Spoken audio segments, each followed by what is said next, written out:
আপনাদেরকে আবারও স্বাগত জানাচ্ছি এবং এমনও দিনে আমি ক্লাস নিতে আসছি যেদিন আপনাদের সিদ্ধান্ত এসছে যে পরবর্তী পরীক্ষাগুলো বাতিল করা হবে। তো এই কথা শোনার পর থেকেই আমার মনের মধ্যে খুবই ইচ্ছা জাগছে যে আপনাদের বয়সে যদি আমি হতাম তাহলে আমার জন্য কতই না ভালো হতো। আমি বলতাম, সচিবালয়ের সামনে যেয়ে বলতাম যে আমাকে 5 দিতে হবে, জিপিএ 5 দিতে হবে। তখন খুব মজা করে আশা করি আমি আমার রেজাল্টটা নিয়ে আসতে পারতাম। তো আপনাদেরকে অশেষ ধন্যবাদ ক্লাসে অ্যাটেন্ড করার জন্য।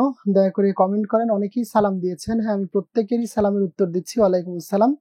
আর কে কোথা থেকে দেখছেন সেটা একটুখানি যদি কমেন্ট করে জানান আমাদের জন্য জানতে সুবিধা হবে। আমি আপনাদের কমেন্ট পড়ছি। একজন লিখছে, স্যার মনটা অনেক খারাপ, আল্লাহই জানে কেন সে খারাপ বলতেছে। যাই হোক, আমরা আমাদের ক্লাসের দিকে আগাচ্ছি। আপনারা একটুখানি যদি দেখেন যে এখানে দেখেন একটা কথা লেখা আছে, বাংলা ফাউন্ডেশন ক্লাস। অর্থাৎ আপনারা বাংলায় ফাউন্ডেশন বলতে এটা আসলে ভিত বোঝানো হয়। তো এই ভিতে আমরা আমাদের ক্লাস নিয়ে কথা বলবো। আর যদি পারেন তাহলে দয়া করে একটু খাতা কলম কাছে রাখেন। আমাদের জন্য খুব সুবিধা হবে যদি আপনারা খাতা কলমটা কাছে রাখেন, আমরা বলতে পারবো, কথা বলতে পারবো এবং সেগুলো আপনারা লিখে নেবেন। ওকে, তো প্রথমেই আমি আপনাদেরকে স্বাগত জানাচ্ছি ফোকাস বিশ্ববিদ্যালয় ভর্তি কোচিং এ। আজকে আমরা আমাদের যে বিষয়টা নিয়ে আলোচনা করছি, তো মূল ক্লাসে যাওয়ার আগে আমরা DU Bangla question session 2023-24 unit হচ্ছে বি, এইটার কয়েকটা প্রশ্ন আপনাদেরকে একটু দেখাই। এই প্রশ্নগুলো একটু দেখাই যাতে করে আপনারা বুঝতে পারেন যে পরীক্ষায় প্রশ্নগুলা কেমন আসে। দেখেন, প্রথম প্রশ্নটা খেয়াল করেন। গতবার যে আপনাদের অ্যাডমিশন টেস্টে ঢাকা বিশ্ববিদ্যালয়ের প্রথম যে প্রশ্নটা আসলো সেটা হচ্ছে, যার কিছু নেই এক কথায় প্রকাশ করলে কি হবে? যার কিছু নেই এক কথায় প্রকাশ করলে সেটা হবে হচ্ছে অকিঞ্চন। এক কথায় প্রকাশ করলে সেটা হচ্ছে অকিঞ্চন। অকিঞ্চন অর্থাৎ এইটা কারেক্ট অ্যান্সার। এরপর যদি আমরা দ্বিতীয় প্রশ্নটা দেখি, যে অধ্যাপক শব্দ অর্থাৎ অধ্যাপক শব্দের অ এর উচ্চারণ হলো, অর্থাৎ কেমন এই অটা উচ্চারিত হয়েছে? অ্যান্সার হচ্ছে সংবৃত। যদি এগুলোর ব্যাখ্যা আমি এখনো বলছি না, আমি শেষ দিকে কিছু কথা বলবো আর সেগুলো দিয়ে আমরা এগুলো বোঝানোর চেষ্টা করব। আর 3 নাম্বার দেখেন, 3 নাম্বার প্রশ্ন যেটা ঢাকা বিশ্ববিদ্যালয়ে এসেছিল সেটা হচ্ছে, ভুলের মধ্যে দিয়ে গিয়েই তবে সত্যকে পাওয়া যায়, এটা কার রচনা থেকে নেওয়া হয়েছে? আপনারা জানেন এটা কাজী নজরুল ইসলামের রচনা থেকে নেওয়া হয়েছে। তারপর 4 নম্বর প্রশ্নটা দেখেন, রেইনকোট গল্পে কোনটিকে পাকিস্তানের শরীরের কাঁটা বলে অভিহিত করা হয়েছিল? সেটা হচ্ছে শহীদ মিনারকে অভিহিত করা হয়েছিল পাকিস্তানের শরীরের কাঁটা বলে। এরপর 5 নম্বর দেখেন, যেখানে আমরা বলি চমৎকার সেখানে তিনি বলেন চলনসই। বাক্যটি কোন কালের? বাক্যটি কোন কালের? অ্যান্সার হচ্ছে সাধারণ বর্তমান। সব তো আমি বলে যাচ্ছি, এখন আপনারা একটু চেষ্টা করেন তো দেখি একটা বলতে পারেন কিনা। বলেন, বিপুলা এ পৃথিবীর কতটুকু জানি। এখানে কতটুকু কোন পদ? এটুকুর উত্তর দেন তো কি হবে? যে বিপুলা এ পৃথিবীর কতটুকু জানি, এখানে কতটুকু কোন পদ? এর অ্যান্সার হচ্ছে, কি লিখেছেন অ্যান্সার? কেউ লিখছেন 2, কেউ বি। আসলে কতটুকু জানি এটা হচ্ছে ক্রিয়া বিশেষণ। বিপুলায় পৃথিবীর কতটুকু জানি, এখানে কতটুকু শব্দটা হচ্ছে ক্রিয়া বিশেষণ। পরের প্রশ্নে যাই, আবিধানিক ক্রমে সাজানো শব্দগুচ্ছ। আবিধানিক ক্রমে সাজানো শব্দগুচ্ছ এটা হচ্ছে একতা, 71 এবং 21। একতা, 71, 21। যখন আমরা ক্লাসে বলি তখন আমরা এগুলোর ব্যাখ্যা করার চেষ্টা করি, আর এই মুহূর্তে আমরা ব্যাখ্যা কম করছি, একটু সামনে আগাচ্ছি। এরপর 8 নাম্বার দেখেন, 8 নাম্বার হচ্ছে নেকলেস গল্পে উল্লেখিত স্যাটিন কি? বলেন তো এটার উত্তর কি হবে এই 8 নাম্বার প্রশ্নের? মনে হয় আপনাদের কমেন্ট একটু ধীরে চলছে। ঠিক আছে, নেকলেস গল্পে উল্লেখিত স্যাটিন হচ্ছে রেশমি বস্ত্র। এটা হচ্ছে কারেক্ট অ্যান্সার। 9 নম্বর, অনুভূতিজাত কাল্পনিক ধ্বনির অনুকার হচ্ছে পিট। অনুভূতি জাত কাল্পনিক ধ্বনির অনুকার হচ্ছে পিট। ওকে, পরেরটা দেখেন, এরপর হচ্ছে মানুষের যখন পতন আসে তখন পদে পদে ভুল হতে থাকে। এটা বোধহয় আপনাদের এই গত 15-20 দিনের সবচেয়ে ভালো একটা কমেন্ট ছিল। এটা সবখানে ফেসবুকে পাওয়া গেছে, আবার প্রত্যেকটা সময় পাওয়া গেছে। তো মানুষের যখন পতন আসে তখন পদে পদে ভুল হতে থাকে, এটা 52 দিনগুলো থেকে নেওয়া হয়েছে। আর এই উক্তিটা আমার অসাধারণ লেগেছিল এই কয়দিন ধরে। এরপর 11 নম্বর দেখেন, কোনটি শুদ্ধ নয়? অ্যান্সার হচ্ছে মরীচিকা, রয় দীর্ঘইকার হবে, বাকি সব ঠিক আছে, এটাই শুদ্ধ নয়। আর আমাদের সম্মানিত ইলিয়াস স্যার বারবার বলতেছেন যে তিনি একটা গান গাইতে চান। তো আপনারা আমার সামনে যে মানুষগুলো রয়েছেন বা যারা কথা শুনতেছেন তাদেরকে বলতে চাই যে ফোকাসে ইলিয়াস নামে একজন আমাদের স্বনামধন্য শিক্ষক রয়েছেন, বাংলা শিক্ষক। তিনি যেখানে যে ব্যাচে যেখানেই যাবেন আপনারা অবশ্যই তার কাছে গান শুনতে চাইবেন। তিনি গান গাওয়ার জন্য খুবই আগ্রহী, এবং সেই সাথে সোহেল রানা হারুন, তিনিও গান গাওয়ার জন্য আগ্রহী। তো আপনারা এই নামগুলো দয়া করে কমেন্টের নামগুলো মনে রাখেন, মনে রাখলে খুব উপকার হবে, যেখানেই থাকবেন উপকার হবে আশা করি। আচ্ছা, পরেরটা দেখেন, পরেরটা হচ্ছে ট্রিলজি। ট্রিলজি এর পারিভাষিক শব্দ কি? পারিভাষিক শব্দ হচ্ছে ত্রয়ী। ট্রিলজি হচ্ছে ত্রয়ী। আর তারপর কোন শব্দটিতে খাঁটি বাংলা উপসর্গ যুক্ত হয়েছে? অ্যান্সার হচ্ছে অজানা, এটাতে খাঁটি বাংলা উপসর্গ যুক্ত হয়েছে। যখন আপনারা ফোকাসের শীট পাবেন আর সেই শীটের উপর দেখবেন যখনই সুন্দর করে প্রশ্নগুলো লেখা আছে তার নিচে অনেক বড় বড় ব্যাখ্যা করে দেওয়া রয়েছে, যে বাকি অপশনগুলো কেন হলো না সেটাও বলে দেওয়া হয়েছে। ওখান থেকে আপনারা অনেক ব্যাখ্যা পাবেন। যেহেতু আমাদের সময় কম, জাস্ট হচ্ছে সাউন্ড কম লিখতেছে, একটুখানি যদি খেয়াল করতে, সবাই কমেন্টে করছে আর কি। ওকে, এখন আমি জোরে জোরে বলতেছি, প্রয়োজনে আরো চিল্লানোর চেষ্টা করব। 13 খ, হ্যাঁ ঠিকই তো, ভালো বলেছে। এরপর আমি উত্তর দিব লাস্টের দিকে। আমি এখন হচ্ছে একটু কথা বলে নেই, জাস্ট এগুলো পড়ে শোনাচ্ছি, তো একটু কথা বলে আমি শেষ বেলায় আপনাদেরকে বলবো যে আপনারা হচ্ছে একটু এখন প্রশ্ন করেন, আর সেই প্রশ্ন করলে তখন আমি উত্তর দিতে পারবো। আর আমি শুরুর দিকে এগুলো পড়ে ফেলছি কারণ মানুষজন যুক্ত হচ্ছে, এরই মাঝে প্রায় 500 জন মতো, অর্থাৎ 478 জন যুক্ত হয়ে গেছে, তাদের প্রত্যেককে ধন্যবাদ। আর হচ্ছে যে এইবার এদিকে একটু দেখেন, আমি তো কমেন্ট পড়তে গেলে শেষ হয়ে যাব। এবার গ্যারেজ, গ্যারেজ শব্দটি কোন ভাষা থেকে আগত? এটা হচ্ছে ফরাসি ভাষা থেকে আগত গ্যারেজ শব্দটি। আর লাস্টে আছে যে বিপ্রকর্ষের উদাহরণ কোনটা? তুর্ক থেকে তুরুক, এটা হচ্ছে বিপ্রকর্ষের উদাহরণ। আমি ক্লাসের শুরুতে আপনাদের কাছে 15টা প্রশ্ন পড়ে শোনালাম, জাস্ট একটু দেখেন, আমি প্রশ্নগুলা টেনে টেনে নিয়ে যাচ্ছি। এই 15টা প্রশ্নই সিলেক্ট করে দিয়েছে যে কে ঢাকা বিশ্ববিদ্যালয়ে পড়বে আর কে ঢাকা বিশ্ববিদ্যালয়ে পড়বে না, কে এটা থেকে খুব সহজেই পাশ করে ঢাবি ক্যাম্পাসে ঢুকতে পারছে আর কে পারছে না, এটা আর কি। ওকে, এখন আমরা আমাদের প্রয়োজনের কথার দিকে চলে যাই। আমাদের ক্লাসের এখনই শুরু হচ্ছে। এখন আমি আপনাদেরকে একটা গল্প বলার মাধ্যমে আমার ক্লাসটা শুরু করছি। খেয়াল করে গল্পটা শুনবেন, আর এরপর গল্পের শেষে আমরা ক্লাস নেওয়ার চেষ্টা করব। তখন আপনারা ক্লাসে খাতা কলম নিয়ে রেডি থাকবেন। শুধু আগে গল্পটা একটু শোনেন। সাউন্ড নাই? আচ্ছা, আমার সাউন্ড কি খুবই কম? একটুখানি কমেন্টে জানান তো। হ্যাঁ, সাউন্ড কি খুবই কম? মাত্র দুটো পারেননি, বাকি সবগুলো পারছেন, খুবই ধন্যবাদ। একটু সাউন্ড কম কিনা বলেন তো। একজন বলছে সাউন্ড নাই, তাহলে সাউন্ড নাই। আর একজন বলছে যারা সাউন্ড কম পাচ্ছ তারা হেডফোন ইউজ করো, যদি থাকে তাহলে ঠিকঠাক আসে সাউন্ড। একজন বলছে না সাউন্ড কম না, সাউন্ড কম অনেক। আর একজন বলছে আছে। আচ্ছা, তাহলে কারো হয়তো নেট প্রবলেম থাকতে পারে। তো আমরা একটু সামনের দিকে এগিয়ে যাই। একজন, ওই যে একজন একটা বুদ্ধি দিল যে সাউন্ড কম হলে যদি হ্যাঁ সাউন্ড বাড়ালে, আমরা তো আমাদের কম্পিউটারে বাড়ানোর চেষ্টা করেছি, প্রবলেম হচ্ছে। ওকে, কারো ঠিক আছে কারো কম, এ তুলনায় আমার আল্লাহর উপর ভরসা ছাড়া আর কোনো কিছু করার নেই। এখন আমি একটা গল্প বলবো, আপনারা দয়া করে গল্পটা শুনেন। যদিও এর আগে গল্পটা রেডি করা ছিল না, এখনই হঠাৎ করে আমার গল্পটা বলতে মন চাইলো, সেটা একটু বলি। একটা বন, ধরে নেন আমি একটা বনের কথা বলছি, বন বা জঙ্গলের কথা বলছি।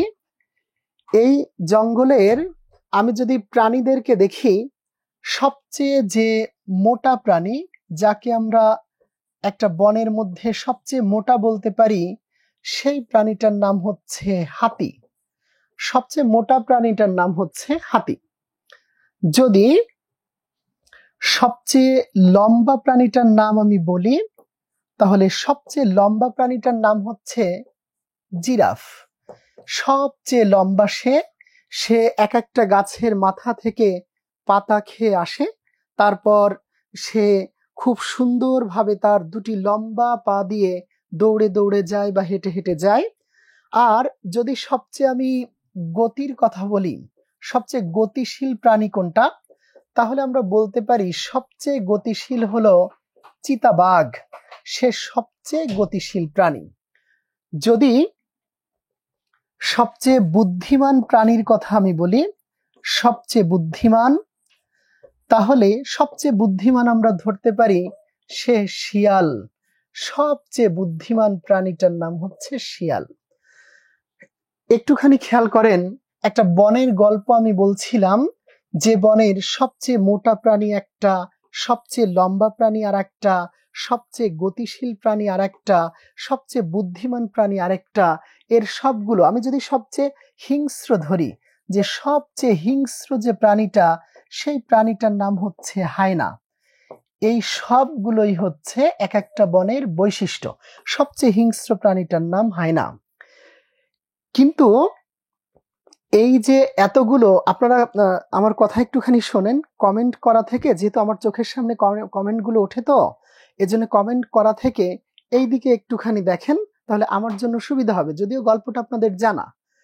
এই বনের এতগুলো প্রাণীর এত এত লম্বা বৈশিষ্ট্য, কিন্তু একটাও কিন্তু এই বনের রাজা নয়। এর একটা প্রাণীও এই বনের রাজা নয়। যে বনের রাজা সে হচ্ছে সিংহ। আমরা যখন বনের রাজাকে ধরি তখন সে হচ্ছে সিংহ। এই মোটা হাতির চেয়ে সিংহ অনেক কম, সে এত মোটা নয়। লম্বা জিরাফের মতো সে লম্বা নয়। চিতা বাঘের মতো তার গতি নয়। সে শিয়ালের মতো ধূর্ত নয়, আবার হায়নার মতো সে হিংস্র নয়। তবুও তাকে আমরা বনের রাজা বলি, কারণ আমরা মনে করি সে রাজা, আর সেও মনে করে সে রাজা। তার চলন বলন, হাঁটা, তার ক্যারেক্টারিস্টিক্সের মধ্যে, তার ভাবের মধ্যে অসাধারণ এক বৈচিত্র্য রয়েছে, অসাধারণ এক পার্সোনালিটি রয়েছে। আর এই পার্সোনালিটি গুলোর কারণেই আমরা তাকে বলি হচ্ছে বনের রাজা সিংহ। এখন এই গল্পটা থেকে আমি আপনাদেরকে একটা জিনিস ক্লিয়ার করতে চেয়েছি, সেটা হলো আমাদের এই বাংলাদেশে অনেক স্টুডেন্ট আছে, অনেক স্টুডেন্ট। কারোর সাথে আপনি লিখে পারবেন না, কারোর সাথে আপনি হাতের লেখা সুন্দর করার পাশাপাশি আপনি কারোর সাথে স্মার্টনেসে পারবেন না, কারোর সাথে পয়েন্টে পারবেন না, এবং কারোর সাথে হয়তো আপনি বুদ্ধিতেও পারবেন না, কারোর সাথে আপনি দৌড়েও যেতে পারবেন না। কিন্তু আপনি যদি মনে করতে শিখতে পারেন যে আপনি বনের রাজা, এই রাজত্বটা আপনার, তাহলে আপনার মধ্যে পার্সোনালিটিটাকে নিয়ে আসতে হবে। আর এই পার্সোনালিটিটা আনতে গেলে অবশ্যই আপনাকে কিছু নির্দিষ্ট অনুযায়ী কাজ করা লাগবে। আর এই নির্দিষ্ট কাজটা যখন আপনি করতে পারবেন, তখনই অবশ্যই আপনার মধ্যে একটা অদূর ভবিষ্যৎ তৈরি হবে। তো আজকে যখন আমি শুনলাম যে আপনাদের পরীক্ষাগুলো বাতিল হয়ে গেছে, পরবর্তীতে আপনারা আবার নতুন করে এসে অ্যাডমিশনের জন্য তৈরি হচ্ছেন, তখন আপনাদেরকে আমি একটা ছোট্ট অনুরোধ করতে চাই, আপনি অবশ্যই নিজেকে এই জায়গায় নিয়ে যান।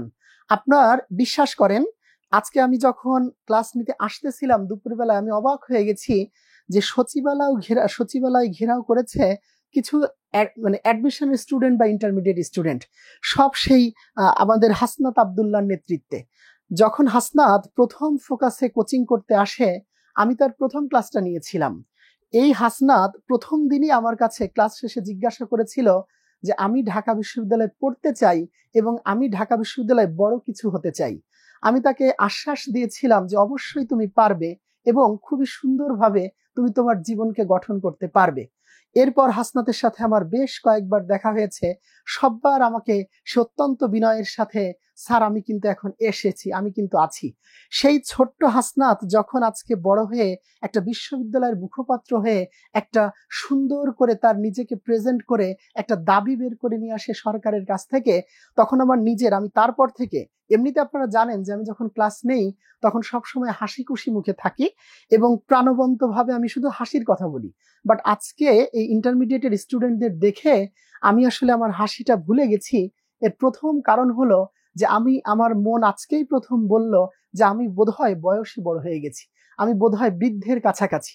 কারণ আমি যে স্টুডেন্ট গুলাকে আমার চোখের সামনে লাস্ট 18 বছর থেকে দেখছি, এর মধ্যে সেই আজকে মন্ত্রী পর্যায়ে তাদেরকে দেখা যাচ্ছে। তার মানে বোঝাই যাচ্ছে যে এরা অসাধারণ অসাধারণ জায়গায়। তো আমি একটা কথা বলে ফোকাসের ফাউন্ডেশন কোর্সের কথায় জাস্ট একটা কথা বলতে চাই, যে জীবনে নিজের নাম একটা জায়গায় লিখতে হয়। নামের আগে অনেক বিশেষণ লেখার জায়গা থাকে, কিন্তু একটি জায়গায় যদি আপনি নামটা লিখতে পারেন, আমার ধারণা সেটা সাকসেস। তো যে সাকসেস গুলো আমরা দেখি, আমি এই ঢাকা বিশ্ববিদ্যালয়ের অ্যাডমিশনের সাথে 18টা বছর ধরে যুক্ত আছি। এই জায়গা থেকেই আজকে আমার মন বলতেছে যে আমি ধন্য যে আপনাদের মতো প্রজন্মের সামনে কথা বলার একটা সামান্য সুযোগ আমার এসছে। অর্থাৎ এই প্রজন্ম এরা নিজের হাতে গড়ে নিতে পারে যে হ্যাঁ, এটা আমাদের দেশ। আমি রাস্তা দিয়ে যখন আসছিলাম তখন প্রত্যেকটা দেয়ালে দেয়ালের নকশাগুলো আমাকে বিমোহিত করে রেখেছে, যে কারণে আমি আজকে খুবই আবেগ আপ্লুত। আমি মোটেও এই দিকে যেতেই পারছি না, আমি যে মজা করব সেই মজার দিকেই আমি যেতে পারছি না। তবু আমি আপনাদের সামনে আমার কিছু প্রয়োজনীয় কথা আছে, সেই কথাগুলো গুছিয়ে বলার চেষ্টা করব। আর যারা এরই মধ্যে কমেন্ট করে ফেলেছেন যে কোচিং কবে থেকে শুরু হবে, তো অলরেডি কোচিং শুরু হয়ে গেছে, এটাও কোচিং এর অ্যাডমিশন ক্লাস। তো আমার যে ছোট্ট অভিজ্ঞতা সেটা বলে যে আগামী মাসের ফার্স্ট উইক থেকেই প্রত্যেকটা বিশ্ববিদ্যালয় ভর্তি কোচিংরা তারা অ্যাটেন্টিভ হয়ে যাবে এবং তারা ফাউন্ডেশন ক্লাস দেওয়া শুরু করবে। তার পাশাপাশি অবশ্যই তারা সুন্দর করে তাদের কোর্স প্ল্যান সবকিছু তারা এগিয়ে যাবে। তো আমাদের ফোকাসও তার ব্যতিক্রম নয়। আজকেও আমি অনেক ঘটনাগুলো দেখলাম এবং আমরা আল্লাহর রহমতে এগিয়ে যাচ্ছি। তো আমি আপনাদেরকে বলবো যে মানুষগুলো আমার সামনে আছেন, অতি দয়া করে খাতা কলম নিয়ে আসেন। আপনাদের খুবই জরুরি দরকার খাতা কলম। আমি আমার কথাগুলো বলার পর অবশ্যই আপনাদের কাছ থেকে প্রশ্ন নিব। সাবজেক্ট ম্যাপিং কিভাবে হবে? হ্যাঁ, এটা আমি দেখলাম। সাবজেক্ট ম্যাপিং বলতে এটা বোঝানো হয় যে অন্যান্য সাবজেক্টের নাম্বার অনুযায়ী সে আসলে কতটা যোগ্যতা সম্পন্ন। এর আগে আপনারা একবার জানেন যে করোনার সময় এসএসসির উপর নির্ভর করে ক্লাস 8 এর পরীক্ষার উপর নির্ভর করে রেজাল্ট দেওয়া হয়েছিল। আশা করি সাবজেক্ট ম্যাপিং তারা কোন হিসাবে করবে সেইটা শুরু করবে, আমাদেরকে বলবে। আচ্ছা, অফলাইন কোচিং সামনে, হ্যাঁ জলদি শুরু করবে ইনশাল্লাহ। এখন আসেন আমরা আমাদের কাজে যাই। আপনারা আমাকে একটুখানি জানান যে হচ্ছে খাতা কলম নিয়েছেন কিনা, খাতা কলম নিয়েছেন কিনা। আজকে আমাকে দেখতেছেন, এরপর হয়তো আমাকে আপনারা দেখবেন আপনাদের সরাসরি ক্লাসের সামনে, কিন্তু আজকে খাতা কলমে যেটা লিখবেন এইটা আপনার জন্য খুবই গুরুত্বপূর্ণ। দয়া করে খাতা কলম নিয়ে এসে একটু কমেন্ট করেন যে আপনি খাতা কলম এনেছেন কিনা। জি নিয়েছি, ওকে ধন্যবাদ রাইসা। তারপর আরো কয়েকজন কমেন্ট করেন, আমি দেখতে আগ্রহী। জি নিয়েছি, খুবই ভালো।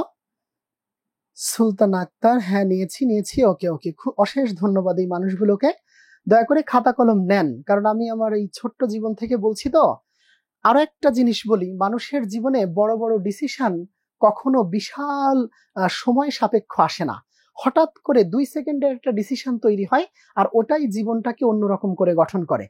আজকে যে মানুষগুলোর কথায় পুরো বাংলাদেশ চলছে, এই মানুষগুলো আজ থেকে মাত্র 7-8 বছর আগেই তারা সব আপনাদের চরিত্রে ছিল এবং তারপর থেকেই দেখা যায় তারা এতটুকু বড় হয়ে গেছে। অতি দয়া করে খাতা কলম নেন। আমি আপনাদের 20-25 মিনিট সময় হয়তো নষ্ট করব, আর তারপরে বিদায় নিয়ে চলে যাব। তবে যুদ্ধের ময়দানে অবশ্যই আপনাদেরকে আসতে হবে, তার জন্য রেডি হন। ওকে, দেখেন একটু আগে আমি আপনাদেরকে কয়েকটা টপিক জানালাম, আর এই টপিকে আমি আপনাদেরকে শুধু এইটুকু বলার চেষ্টা করেছি যে কি কি প্রশ্ন আমাদের সামনে গত বছর ঢাকা বিশ্ববিদ্যালয় করেছিল।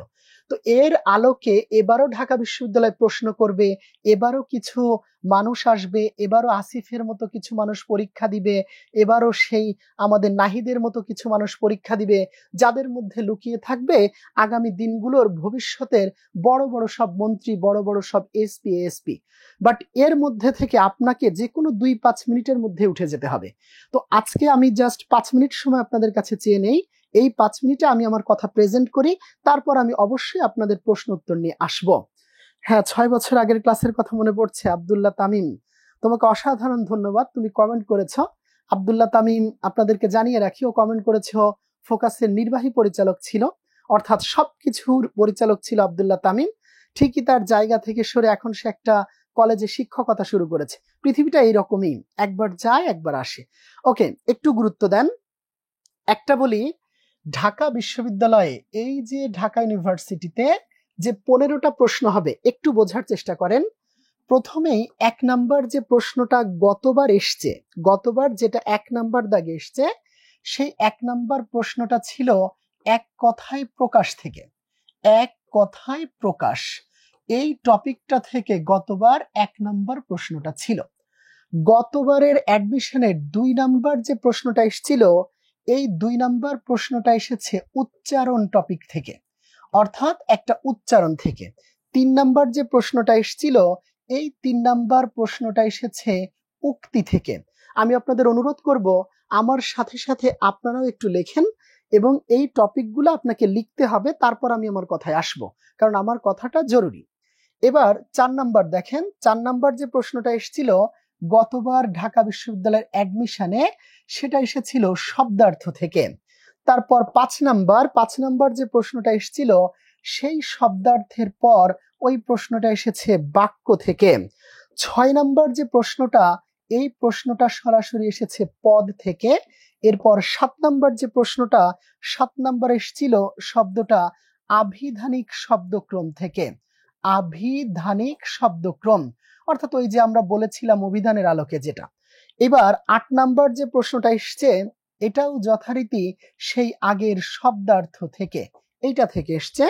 9 নাম্বার প্রশ্নটা যেখান থেকে এসছে, সেটা হচ্ছে অনুকার থেকে। অনুকার অব্যয় বলতে পারেন অথবা অনুকার দ্বিরুক্তিও বলতে পারেন। আমি এখানে দ্বিরুক্তি লিখলাম, যদিও অব্যয়ের প্রকারের মধ্যে অনুকার আছে। 10 নাম্বার যে প্রশ্নটা এসছে, এটা যথারীতি আবার সেই উক্তি থেকে এসেছে, উক্তি। এরপর আছে 11 নাম্বার টপিক। 11 নাম্বার প্রশ্নটা এসছে আমাদের বানান নামক টপিক থেকে।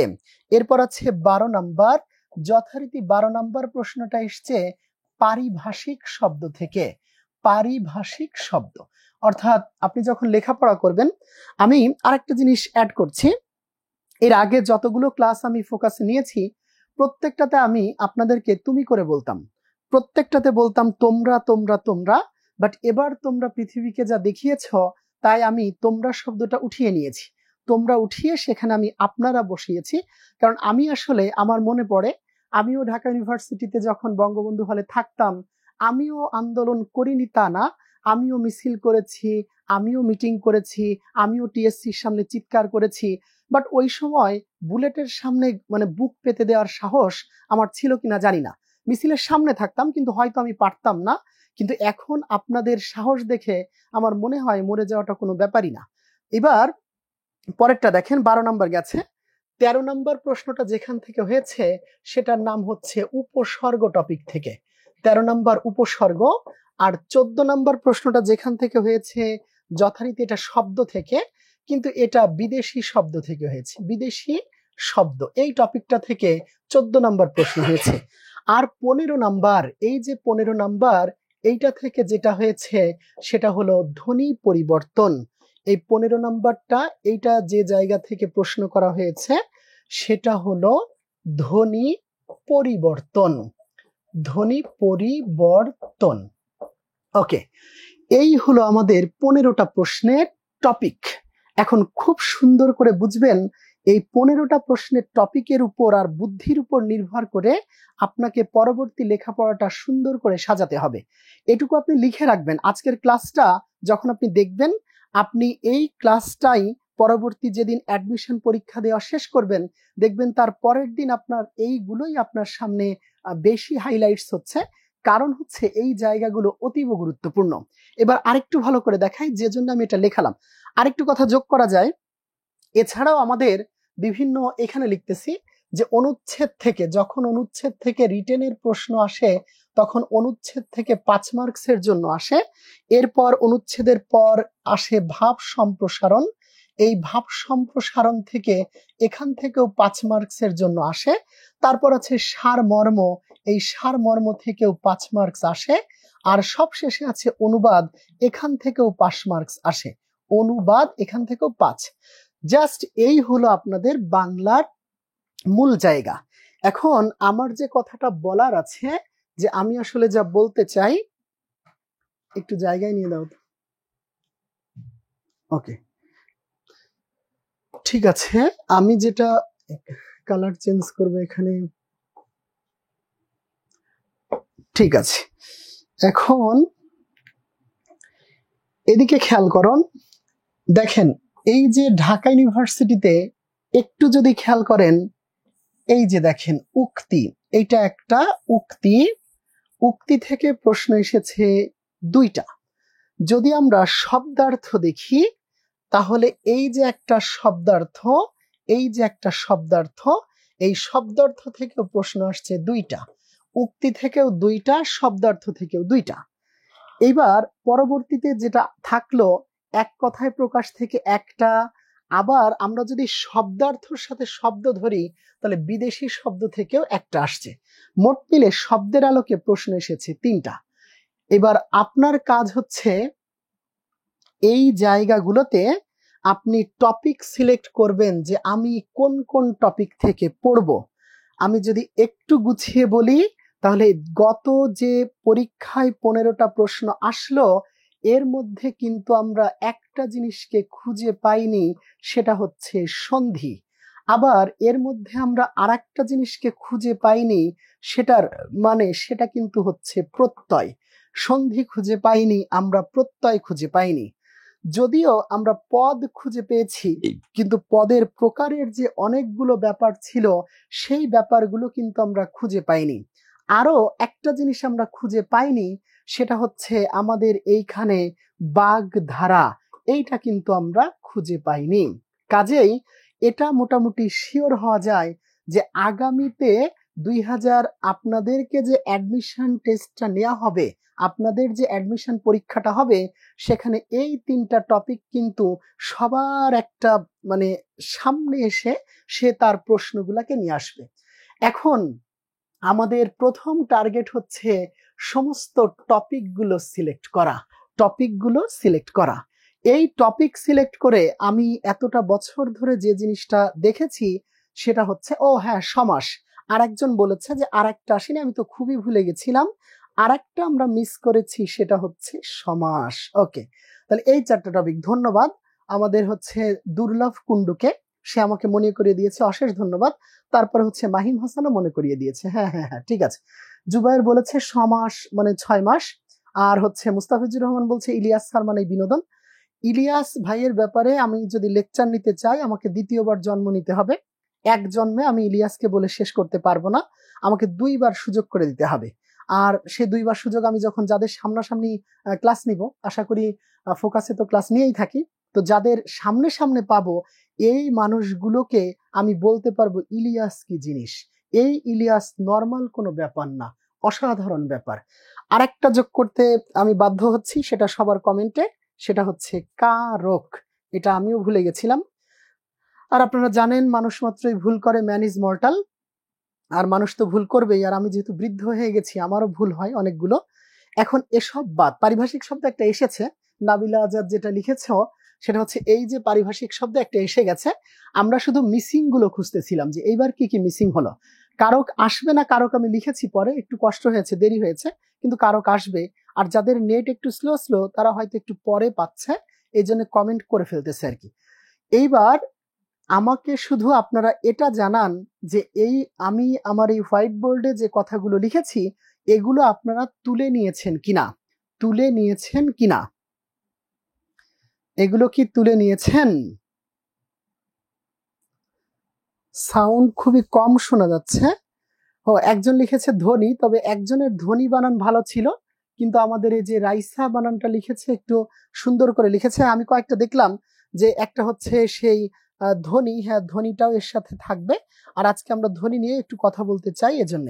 তো এই টপিকগুলোই আমাদের মেইন। তুলে নিয়েছেন? অ্যান্সার হচ্ছে জি স্যার, জি তুলেছি। ঠিক আছে, তাহলে আমরা এবার বলতে পারি যখন ফোকাসে আপনি ভর্তি হবেন তখন আপনি প্রথম যে জিনিসটা সিওরিটি পাচ্ছেন সেটা হচ্ছে ফোকাসের কোনো টিচার ঢাকা ইউনিভার্সিটির বাইরে থেকে নেওয়া হয় না। ঢাকা ইউনিভার্সিটিতে যারা ভর্তি হয়, যারা ঢাকা ইউনিভার্সিটিতে পড়ালেখা করছে, তারাই কেবল ফোকাসে ক্লাস নেওয়ার যোগ্যতা অর্জন করতে পারে।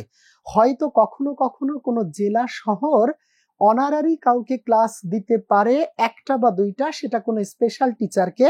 তবে কোনো স্পেশাল বা অন্য টিচারকে দিয়ে কখনো আমাদের লেকচার ক্লাস নেওয়ানো হয় না। অর্থাৎ আমাদের যে লেকচারগুলো তাকে নেওয়া হয় এই অর্থে যে তিনি এসে আপনাদেরকে মোটিভেট করবেন, আপনাদেরকে বলবেন কিভাবে বড় হতে হয়। দেখেন, একটা ছোট্ট কথা বলি যে ঢাকা ইউনিভার্সিটির কলাভবনের সামনে দাঁড়িয়ে, বটতলার সামনে দাঁড়িয়ে, অপরাজয় বাংলার সামনে দাঁড়িয়ে যে বাংলাদেশকে ভালোবাসতে পারে তার বড় হওয়ার জন্য মোটিভেশন লাগে না। সে ওইটুকুতেই অনেক কিছু চলে যেতে পারে। আমি এবার আমার জীবন দিয়ে আমি এবার দেখেছি। এই নতসত্ত্ব বিধান ওটাকে বানানের মধ্যে বলে ভাই, সিফাত ভাই, ওটা বানানের মধ্যে। তো এটা আপনারা তুলে নিয়েছেন, এজন্য আমি এইটুকু রেখে দিলাম, পরে আমি এটা নিয়ে আলোচনা করব। আর যে কথাটা আমি বলতে বলতে থেমে গেছিলাম সেটা হচ্ছে ঢাকা বিশ্ববিদ্যালয়ের কোনো স্টুডেন্ট যখন আপনাকে ক্লাস নিবে এর প্রত্যেকটা টপিক সে ভেঙে ভেঙে বলবে। আর একটা এর সাথে আমি যোগ করি, ফোকাসের টিচার কখনো নর্মাল কোনো স্টুডেন্টকে নিয়ে তৈরি করা হয় না। প্রথমে ফোকাস টিচার নিয়োগের ক্ষেত্রে এমসিকিউ পরীক্ষা নেয়, তারপর রিটেন পরীক্ষা নেয়, এরপর ভাইভা পরীক্ষা নেয়, তারপর ডেমো ক্লাস পরীক্ষা নেয়, তারপর কর্মশালা করে 7 দিন ব্যাপী তাদেরকে ট্রেনিং দেওয়ায় তারপর একটা টিচারকে স্টুডেন্টের সামনে পাঠানো হয়। সুতরাং ফোকাস তার মান রক্ষার জন্য যে পরিমাণ পরিশ্রম এবং কৌশল অবলম্বন করে, আপনি হঠাৎ করে গজিয়ে ওঠা কোনো কোচিংয়ে তার ধারের কাছেও পারবেন না। দয়া করে এটা ভাইবেন না যে আমি স্বাধীন দেশে তেল দিতে এসেছি। আমি 18 বছর ধরে আছি, তো আমি জানি যে এই মানুষগুলো এভাবেই হয়। এজন্য আমি এটা লিখে দিয়ে এইটুকু আপনাকে সচেতন করতে চাই, এই টপিকগুলোই আপনার ঢাকা বিশ্ববিদ্যালয়ে পা রাখা এবং না রাখার প্রধান হাতিয়ার।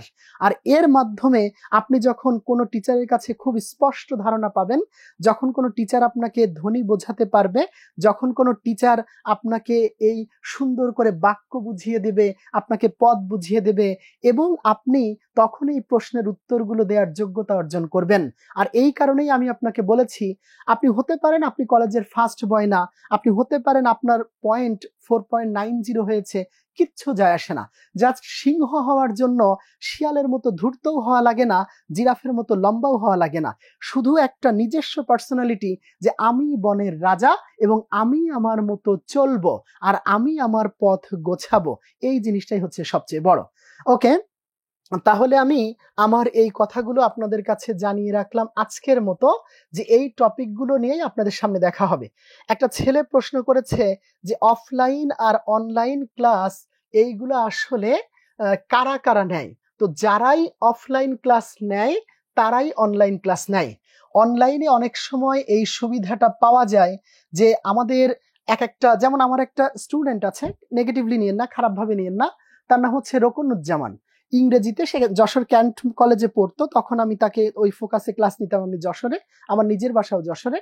সেই রকুনুজ্জামান সে আমেরিকাতে যে তার উচ্চ শিক্ষা করছে, তো সে অফলাইনে এসে এখানে ক্লাস নিবে এই সুযোগটা হয় না। তখন সে আমেরিকাতে বসে অনলাইনে তার যত অভিজ্ঞতা আছে সবকিছু দিয়ে গুছিয়ে সে আপনার ক্লাস রেডি করে দেয়। আর যারা অফলাইনে কোচিং করবেন তাদের জন্য সুবিধা হচ্ছে তারা চাইলেই অনলাইনের ক্লাসগুলো দেখতে পারেন, কারণ আপনাদেরকে গ্রুপে অ্যাড করেই দেওয়া হবে। আপনারা চাইলেই সকালবেলা ক্লাস করে যে রাতের বেলা অনলাইন ক্লাসটা তো অ্যাটেন্ড করতে পারেন, ফোকাস আপনাকে কখনোই আটকাবে না। এই জন্য আপনি যেদিকেই যান না কেন আপনি গুছিয়ে পারবেন। সাহিত্য কি আসবে স্যার এইবার? হ্যাঁ, সাহিত্য তো আসবে। এগুলো, এই টপিকগুলো, এই যে উক্তি বললাম, উক্তি তো সাহিত্যেরই অংশ, শব্দার্থ এটাও সাহিত্যের অংশ। তবে এখানে আমার যে দুইটা বলতে আমরা ভুলে গেছি, আপনারাও বলতে ভুলে গেছেন, সেটা হচ্ছে একটা নাটক আছে আর একটা আমাদের ওই যে উপন্যাস রয়েছে। এই লাল সালু, রক্তাক্ত প্রান্তর, এই কয়টা দিয়ে আমাদের আসবে আর কি। তো সেটাও আমরা আমাদের ওখানে আলাদা আলাদা করে আলোচনা করার সুযোগ আছে, এগুলো নিয়ে আমরা কথা বলবো। এখন আজকের যে টপিকটা নিয়ে আলোচনা করব সেই টপিকটার নাম হচ্ছে ধ্বনি এবং বর্ণ। আপনারা সুন্দর করে লেখেন তো, ধ্বনি এবং বর্ণ। লেখেন ধ্বনি এবং বর্ণ, ধ্বনি এবং বর্ণ। ও আচ্ছা, রোকন স্যারের ক্লাস 2 দিন আগে করেছেন। ও তাহলে তো খুবই ভালো। হ্যাঁ, এইখানেই বোধহয় ও আজকে চলে গেছে, আমি খোঁজ রেখেছি। আজকে ওর ফ্লাইট, ও আজকে চলে যাচ্ছে। যাই হোক, কবিতা আসবে, সবই আসবে। কবে থেকে অফলাইন ক্লাস শুরু হবে, ঢাবিতে চান্স পাওয়ার জন্য কত পয়েন্ট আবশ্যক, পয়েন্ট কিছু না, শুধু অ্যাডমিশনের পরীক্ষা দেওয়ার পয়েন্ট যদি থাকে সে ঢাবিতে চান্স পাওয়ার পয়েন্ট অর্জন করতে পারে, এটা তেমন কোনো বিষয় নয়। সুতরাং এটা মানে আমি আরো একটা কথা না বলে পারছি না, দয়া করে এটাকে অহংকার বা গর্ব ধরেন না। আমি অহংকার বা গর্ব করার মতো কোনো মানুষ নই। তবুও একটা কথা বলছি, আমরা যেবার এইচএসসি পরীক্ষা দিয়েছিলাম, সেবার আমাদের এই পুরো হচ্ছে বাংলাদেশে 197 জন এ প্লাস পেয়েছিল আর্টস থেকে, 197 জন। তখন আমাদের একটু হালকা পাতলা দাম ছিল, কারণ মানুষ টাকায় টাকায় দেখতো। কিন্তু এর পরবর্তীতে আমরা যে মানে আমার সাথে একটা ছেলে ছিল, ফোকাসে কোচিং করতো, আমিও ফোকাসে কোচিং করেছি। তো এই আমার সাথে যে ছেলেটা ছিল, নাম ছিল তানভীর। ও আমাদের সাথে জেলায় 4 জন এ প্লাস, তার মধ্যে তানভীর একজন ছিল। এই তানভীর, সে প্রথমবার পয়েন্ট বেশি হওয়ার কারণে সে গায়েই বাঁধালো না। সে বলল আমি এ প্লাস পাওয়া আছি, কিভাবে আমার মানে আমি তো ঢাবিতে এমনিতেই প্রবেশ করবো, এরকম ব্যাপার। আপনারা শুনলে অবাক হবেন, ওই তানভীর প্রথমবার ঢাকা বিশ্ববিদ্যালয়ে চান্স পায়নি। এই না পেয়ে সে চলে গেছে হচ্ছে কুষ্টিয়া ইউনিভার্সিটিতে ভর্তি হতে গেছিল। তো পরবর্তীতে আমি তাকে যখন খোঁজ করলাম, সে সেকেন্ড টাইম অ্যাডমিশন দিয়ে তারপর সে ঢাকা বিশ্ববিদ্যালয়ে এসছে। তাহলে মোটেও আপনাদের হতাশার কারণ নাই যে আমার একটু পয়েন্ট কম বা আমার পয়েন্ট বেশি হওয়ার কারণে যেমন আত্মতৃপ্তিরও দরকার নেই, তেমন পয়েন্ট কম হওয়ার কারণে হৃদয় ভেঙে দেওয়ারও কোনো দরকার নেই। ঢাকা বিশ্ববিদ্যালয়ের দরজা সবার জন্য খোলা এবং খুব সুন্দরভাবে আপনারা সেদিকে যাবেন। এখন কি রেগুলার ক্লাস হবে স্যার? হ্যাঁ, রেগুলার ক্লাস তো আমরা কয়েকদিন পরেই শুরু করব, কারণ যখনই এমনিতে আমাদের ক্লাস শুরু হয়ে গেছে অলরেডি। এবং আজকেই তো আপনারাও যেমন আজকে জানলেন পরীক্ষা হবে না, আমরাও তেমন আজকে জানলাম পরীক্ষা হবে না। এই জন্য অন্তত একটা ছোট্ট মিটিং তো দরকার, যে কবে থেকে শুরু করব।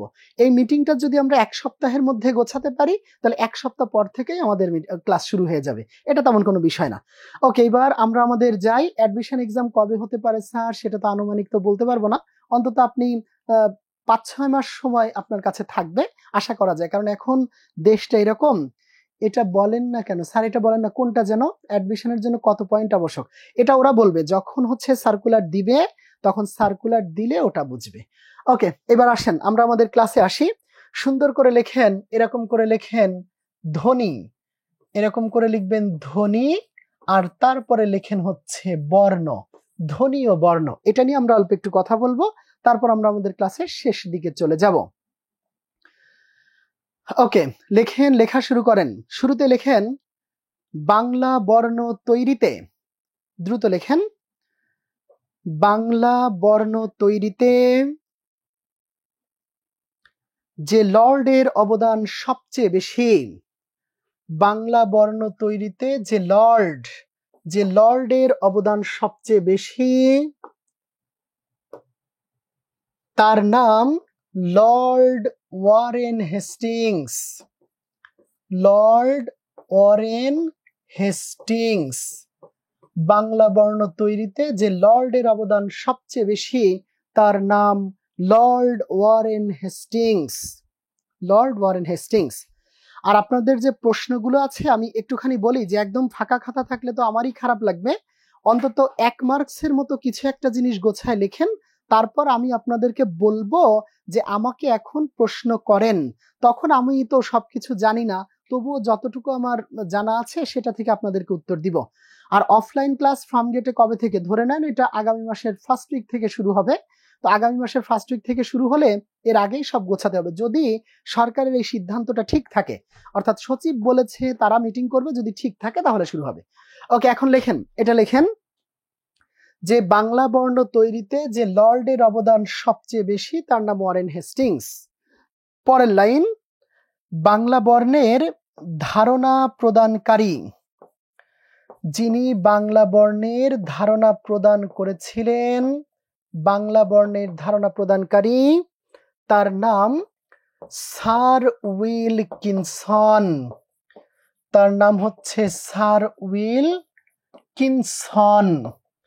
বাংলা বর্ণের ধারণা প্রদানকারী স্যার উইলকিনসন। Sir Wilkinson. এজন্যে তাকে, ও সাথে লেখেন, এজন্যে তাকে বাংলা বর্ণের জনক বলা হয়। এজন্যে তাকে বাংলা বর্ণের জনক বলা হয়। দয়া করে এগুলো একটু লেখেন। লর্ড কি স্যার? লর্ড হচ্ছে ব্রিটিশরা যখন আমাদেরকে শোষণ করত তখন ওদের একদম প্রধান যে দায়িত্বে থাকতো তাকে বলে লর্ড। আর একজন শুনেছিল ভর্তি ফি কত? আসলে ভর্তি ফি মানুষ হিসেবে তৈরি হয়, কাজে এটা নিয়ে ফোকাসে কথা বলার কোনো সুযোগ নাই। হয়তো কেউ লিখে থাকে 20,000, কেউ 17,000, কিন্তু আমি আমার এত বছরের অভিজ্ঞতা থেকে বলি আমাদের ফোকাসে প্রত্যেকটা ব্রাঞ্চে অন্তত এরকম বেশ কয়েকজন স্টুডেন্ট থাকে যাকে আমরা বিনা টাকায় কোচিং করাই, যাকে আমরা কোনো ভর্তি ফি নেই না। আমি এটা শুধু অভাবীর ক্ষেত্রে আমরা তা না, বরং আমাদের যারা অফিসে বসে এরা মানবিক, এইটুকু আপনাকে বোঝাতে চাচ্ছি, মানবিক। হয়তো কেউ 17,000 দিয়ে ভর্তি হবে, কেউ 12,000 দিয়ে ভর্তি হবে। তো ভর্তি ফি আসলে ব্রাঞ্চ ওয়াইজ নির্ভর করে। এখানে আপনি নিরাশ হইয়েন না, আপনি ফোকাসে এসে কথা বলেন। ফোকাসে কথা বললে দেখা যাবে কতদূর কি করা যায়। আচ্ছা, এটা গেছে। এবার দেখেন বাংলা বর্ণের ধারণা প্রদানকারী স্যার উইলকিনসন, এজন্য তাকে বাংলা বর্ণের জনক বলা হয়। বাট এই যে দুইটা তথ্য আমি দিলাম এর একটাও আপনাদের ঢাকা বিশ্ববিদ্যালয়ে আসেনি, কিন্তু এখন যেটা বলবো এটা ঢাকা বিশ্ববিদ্যালয়ে 2বার এসছে। সেটা হলো বাংলা বর্ণের খোদাইকারী। বাংলা বর্ণের যিনি খোদাইকারী, আপনারা একটু বলে দেন তো, কমেন্টে উত্তর করে দেন তো, বাংলা বর্ণের খোদাইকারী কে? বাংলা বর্ণের খোদাইকারী কে? অ্যান্সার বলেন। বাংলা বর্ণের খোদাইকারী কে? কমেন্ট এখনো দেখছি না, তাড়াতাড়ি কমেন্ট আসলে ভালো হয়। বাংলা বর্ণের খোদাইকারী, খোদাইকারী যিনি, তিনি হচ্ছেন পঞ্চানন কর্মকার। বাংলা বর্ণের খোদাইকারী পঞ্চানন কর্মকার। আর এই প্রশ্নটা ঢাকা বিশ্ববিদ্যালয়ে এসেছে। এই প্রশ্নটা ঢাকা বিশ্ববিদ্যালয়ে এসেছে। আর প্রত্যেকের জেলা যে শাখাগুলো, এগুলো জেলা শাখাগুলো আগামী মাসের শুরু থেকেই শুরু হয়ে যাবে। আশা করি আপনারা যে শাখার পাশে আছেন। আর ফার্মগেটে ম্যাচের কথা বলছেন কয়েকজন, ফার্মগেটের ম্যাচ হচ্ছে এখানে প্রত্যেকটা ম্যাচ থেকে আমাদেরকে ভিজিটিং কার্ড দিয়ে যায়।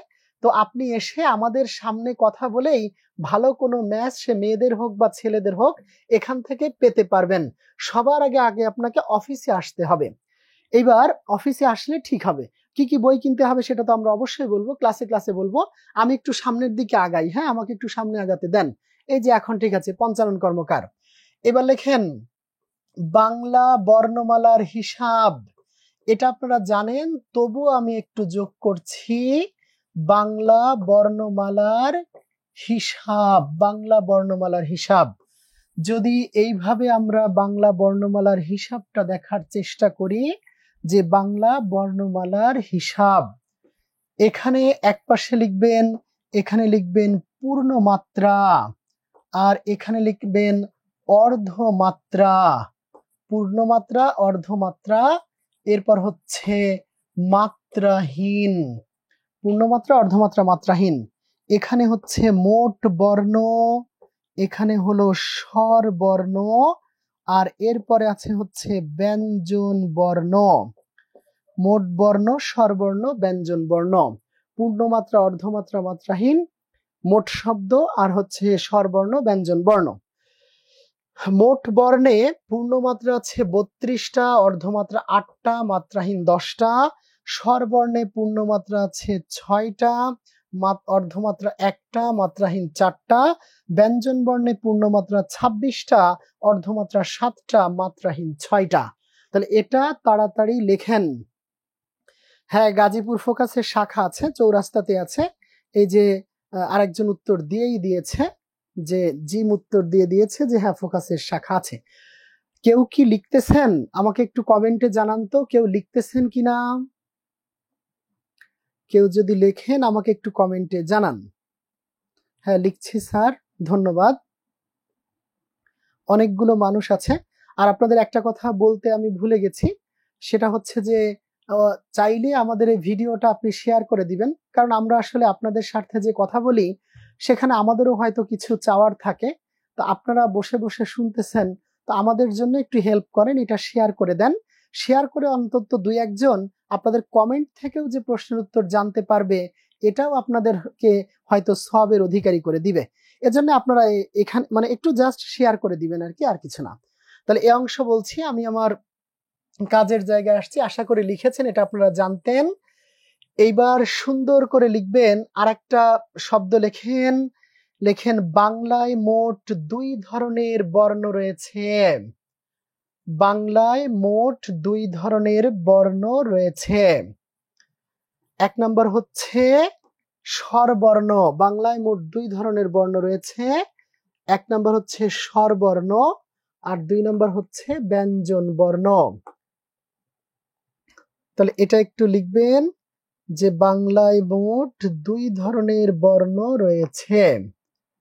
বাংলায় মোট 2 ধরনের বর্ণ রয়েছে, একটার নাম হচ্ছে স্বরবর্ণ। তাহলে এবার একটা পয়েন্ট দিয়ে লেখেন স্বরবর্ণ। স্বরবর্ণ, হ্যাঁ লেখা শেষ, এবার লেখেন স্বরবর্ণ। স্বরবর্ণ লিখে লিখবেন এরকম করে অ, তারপরে আ, এরপর আছে হর্ষ ই, তারপর দীর্ঘ ই, এরপর হর্ষ উ, দীর্ঘ উ, এরপর আছে রি, এরপর এ, ওই, ও এবং ও। এই কয়টা হচ্ছে আমাদের বাংলা স্বরবর্ণ। আজকে আমি চাইলে যে কোনো একটা টপিক পড়াতে পারতাম, বা ফোকাস কর্তৃপক্ষ বললেও তাদের অনুযায়ী আমি টপিক পড়াতে পারতাম, কিন্তু আমি শুরু করেছি এইটা দিয়ে, কারণ কিভাবে একটা পড়ালেখা শুরু করতে হবে তার প্রথমটুকু বলাটাই আমার লক্ষ্য। আর আপনারা যখন প্রত্যেকটা লেকচার করতে আসবেন ফোকাসের টিচারগুলোর সামনে, আমি টিচারগুলোকে যেহেতু ব্যক্তিগতভাবে চিনি, তাই বলতে পারি আপনি যে কোনার শাখায় থাকেন না কেন, সে চট্টগ্রামের হাটহাজারী থেকে শুরু করে রংপুরের ধাপ পর্যন্ত সব জায়গায় আপনি ঢাকা বিশ্ববিদ্যালয়ের বেছে বেছে দেয়া স্টুডেন্টগুলা পাবেন, অর্থাৎ যারা আপনাকে কথা বলবে, যারা আপনাকে এগুলো বুঝিয়ে দিবে। ওকে, এবার এখানে দেখেন তথ্য, এরকম করে লেখেন তথ্য। তথ্য লিখে, এগুলো তো স্বরবর্ণ, এগুলো আপনি পড়বেন, বাট পড়বেন কি করে? প্রথমেই আপনি লেখেন হর্ষ স্বর। হর্ষ শব্দের অর্থ হচ্ছে ছোট, তাহলে হর্ষ স্বর এর অর্থ হচ্ছে ছোট স্বর, অর্থাৎ স্বরবর্ণগুলোর মাঝে সবচেয়ে কম সময় উচ্চারিত হয় কোনগুলো? হর্ষ স্বর। হর্ষ স্বর হচ্ছে 4টি। হর্ষ স্বর 4টি, কি কি? একটা হচ্ছে অ, আর একটা ই, আর একটা উ, আর একটা হচ্ছে রি। এই 4টাকে বলে হর্ষ স্বর বা ছোট স্বর। তাহলে এরপর যেটা থাকতে পারে সেটা হচ্ছে দীর্ঘ স্বর। দীর্ঘ স্বর 7টি, ওই 4টা ছাড়া বাকি যতগুলো রয়েছে সবগুলো দীর্ঘ স্বর। এবার ঢাকা বিশ্ববিদ্যালয়ে এর আগের বারই এসেছিল যে কোন রঙের কালিটা পাল্টালে ভালো হতো, হলুদটা কি দেখা যাচ্ছে না? হলুদটা তো দেখা যাওয়ার কথা, তাহলে আমরা কি করব? ঠিক আছে, হলুদটা বাদ দিলাম, দিয়ে হচ্ছে এইবার এইটা নিলাম, এইটা দেখি কি হয়। দীর্ঘ স্বর 7টি, এরপর আবার আগেরটাই নিয়েছি। যদি বলি যৌগিক স্বর বর্ণ, যৌগিক স্বর বর্ণ এটা হচ্ছে 2টি। যৌগিক স্বর বর্ণ 2টি। যৌগিক স্বরবর্ণ হচ্ছে 2টি। এর একটা হচ্ছে ওই, আর একটা হচ্ছে ও। এই ওইটা এসেছে অ যোগ ই থেকে, আর ওটা এসেছে অ যোগ উ থেকে। তাহলে এই দুটোকে বলা হয় যৌগিক স্বরবর্ণ। যৌগিক স্বরবর্ণ 2টি, ওই এবং ও। এই যৌগিক স্বরের কয়েকটা আলাদা নাম রয়েছে। যৌগিক স্বরের আলাদা নাম রয়েছে, যেমন যৌগিক স্বর বর্ণের আলাদা নাম হচ্ছে, একটা বলা যায় দ্বিস্বর, দ্বিস্বর, আর একটা হচ্ছে যুগ্ম স্বর, দ্বিস্বর যুগ্ম স্বর। এরপর আছে সন্ধিস্বর, সন্ধিস্বর, তারপর আছে সান্ধ্যাক্ষর, সন্ধিস্বর, সান্ধ্যাক্ষর। এগুলো সব হচ্ছে দ্বিস্বরের অন্যান্য নাম। দ্বিস্বর, যুগ্মস্বর, সন্ধিস্বর, সান্ধ্যাক্ষর, এগুলো একটু লিখবেন। ওকে, এবার যৌগিক স্বরবর্ণ তো বললাম 2টি, তারপর আছে, এরপর আছে যৌগিক স্বরধ্বনি। যৌগিক স্বরধ্বনি। একদিকে বর্ণ চোখে দেখা যায় কিন্তু ধ্বনি চোখে দেখা যায় না, তাই যৌগিক স্বরধ্বনি হচ্ছে 25টি। যৌগিক স্বর বর্ণ, এই বর্ণ চোখে দেখা যায় কিন্তু ধ্বনি চোখে দেখা যায় না। আমরা চোখে দেখতেছি যে এই অ এবং ই মিলে ওইটা এসেছে, অ আর উ মিলে ওটা এসেছে, দুইটা বর্ণই চোখে দেখা গেছে, কিন্তু একটা স্বরবর্ণের পর আরেকটি স্বরবর্ণ বসে মোট 25 ভাবে ধ্বনি তৈরি করতে পারে। তাই যৌগিক স্বর বর্ণ 2টি কিন্তু যৌগিক স্বরধ্বনি 25টি। যৌগিক স্বরধ্বনি 25টি। ওর নিচে লেখেন, কষ্ট হলেও দয়া করে লেখেন। এরপর আছে মৌলিক স্বর বর্ণ। যদি আমি বলি মৌলিক স্বর বর্ণ তাহলে সেটা হচ্ছে 6টি। মৌলিক স্বর বর্ণ 6টি। কি কি? একটা হচ্ছে অ, আর একটা আ, আর একটা ই, আর একটা উ, আর একটা এ, আর একটা হচ্ছে ও। এই 6টাকে বলা হয় মৌলিক স্বর বর্ণ। এই 6টাকে বলে মৌলিক স্বর বর্ণ। ওকে, এবার যেটা নিয়ে আমাদের ঝামেলা হয় সেটা মৌলিক স্বর বর্ণ না, সেটা হচ্ছে মৌলিক স্বরধ্বনি। মৌলিক স্বরধ্বনি এটা হলো 7টি। মৌলিক স্বর বর্ণ যেমন 6টি, তেমনি মৌলিক স্বরধ্বনি হচ্ছে 7টি। মৌলিক স্বরধ্বনি 7টি। মৌলিক স্বরধ্বনি 7টি।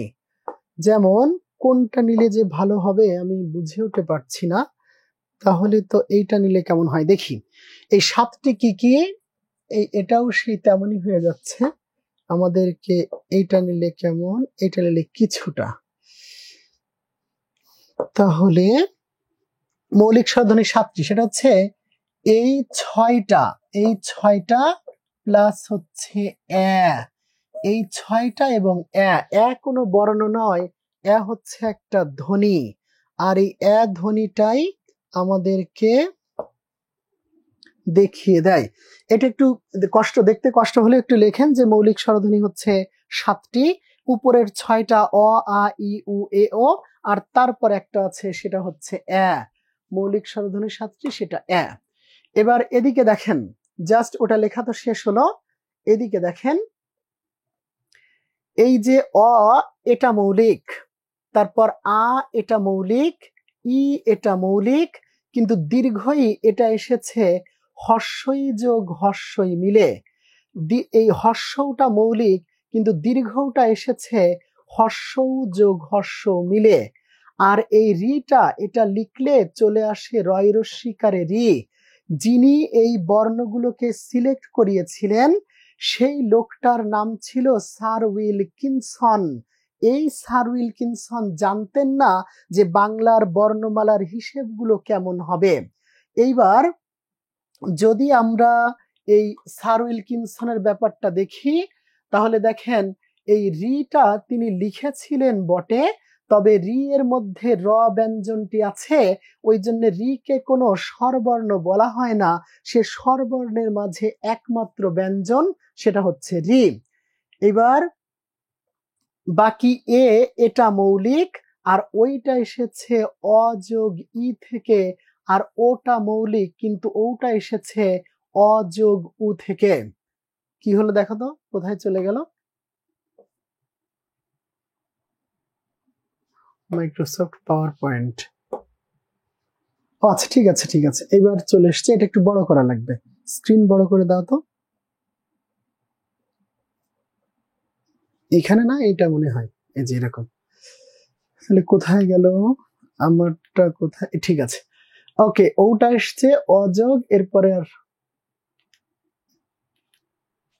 কি সমস্যা হলো?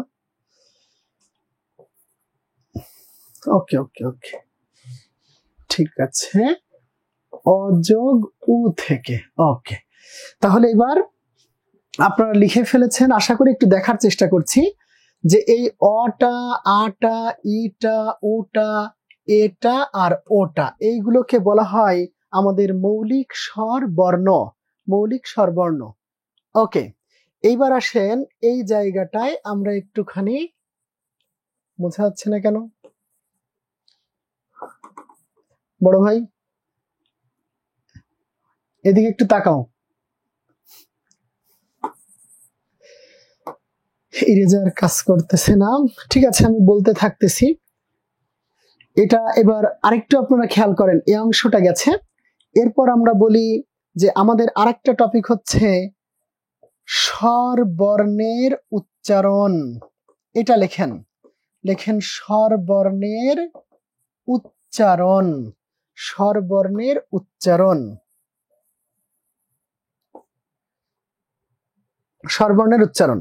লিখে প্রথমে লেখেন কণ্ঠ, তারপর হচ্ছে তালব্য, কণ্ঠ তালব্য, এরপর আছে ওষ্ঠ, কণ্ঠ তালব্য ওষ্ঠ। তার নিচে লিখবেন কণ্ঠ তালব্য, কণ্ঠ তালব্য, আর এরপর কণ্ঠস্থ, কণ্ঠস্থ। তাহলে এটা জরুরি দরকার যে স্বরবর্ণের উচ্চারণ, স্বরবর্ণের উচ্চারণ, যে কণ্ঠ তালব্য, তারপর ওষ্ঠ, কণ্ঠ তালব্য, কণ্ঠস্থ। কণ্ঠবর্ণ হচ্ছে অ এবং আ, অ আ কণ্ঠবর্ণ। তালব্য বর্ণ হর্ষ ই এবং দীর্ঘ ই। এরপর ওষ্ঠবর্ণ হর্ষ উ এবং দীর্ঘ উ। এরপর কণ্ঠ তালব্য আছে এ এবং ওই, আর কণ্ঠস্থ ও এবং ও। এই কয়টা দয়া করে লেখেন।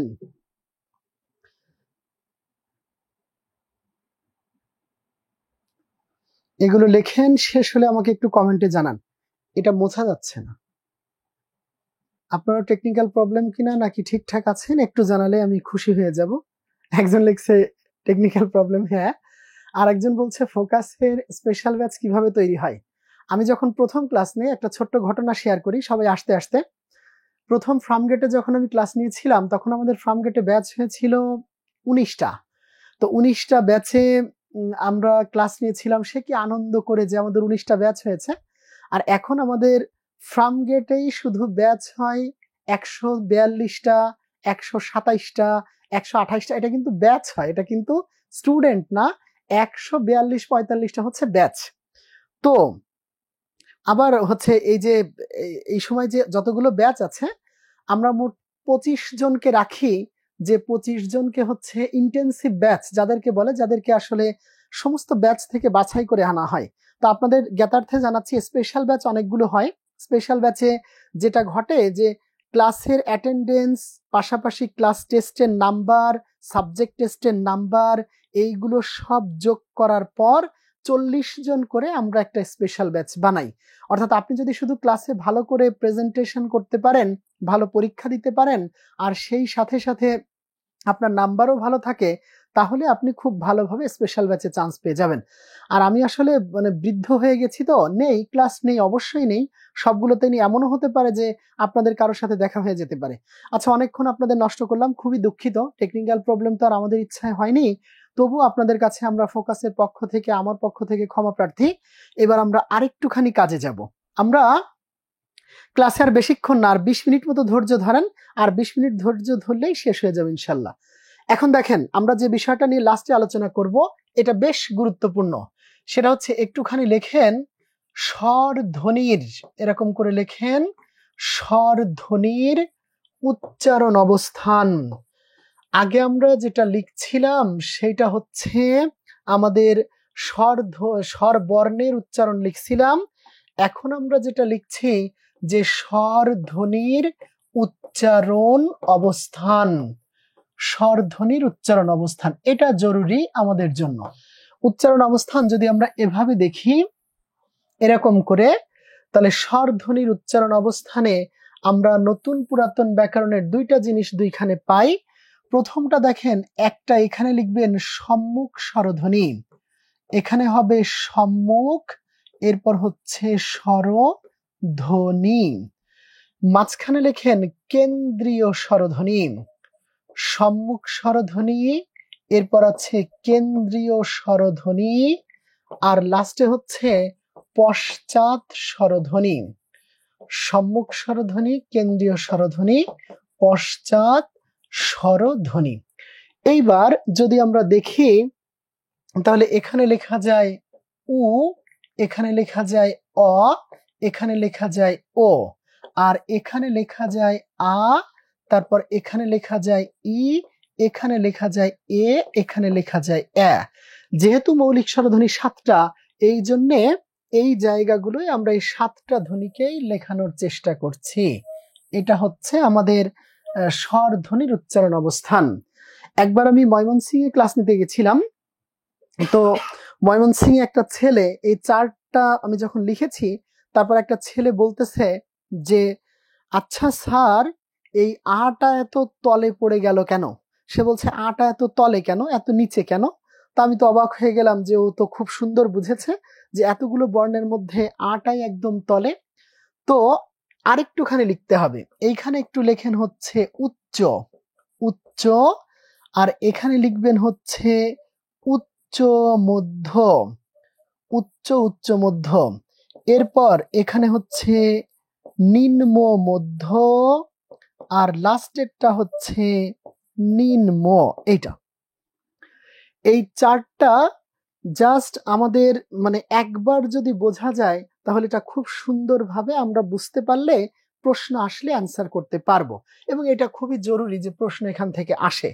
একটুখানি দেখেন যে আমরা যদি একটু খেয়াল করি, পশ্চাৎ স্বরধ্বনি এই যে উ অ ও, সম্মুখ স্বরধ্বনি ই এ এ, আর নিচে হচ্ছে আ। এখন আ এত তলে পড়লো কিভাবে? আ এত তলে পড়লো এর কারণ হচ্ছে, আমরা যদি এইটাকে গলা মনে করি, একটু খেয়াল করে শোনেন, যদিও মানুষের গলা এতটা লম্বা হয় না, তারপরে যদি আমরা এটাকে গলা মনে করি, সবচেয়ে গলার নিচ থেকে যে বর্ণটা উচ্চারিত হয় সেটা হচ্ছে আ, আর সবার উপর থেকে যেটা উচ্চারিত হয় সেটা হচ্ছে উ এবং ই। এই কারণে কেউ যদি আপনাকে প্রশ্ন করে সবার উপর থেকে উচ্চারিত স্বরধ্বনি কোনটি, তখন আপনি উ বা ই বলবেন।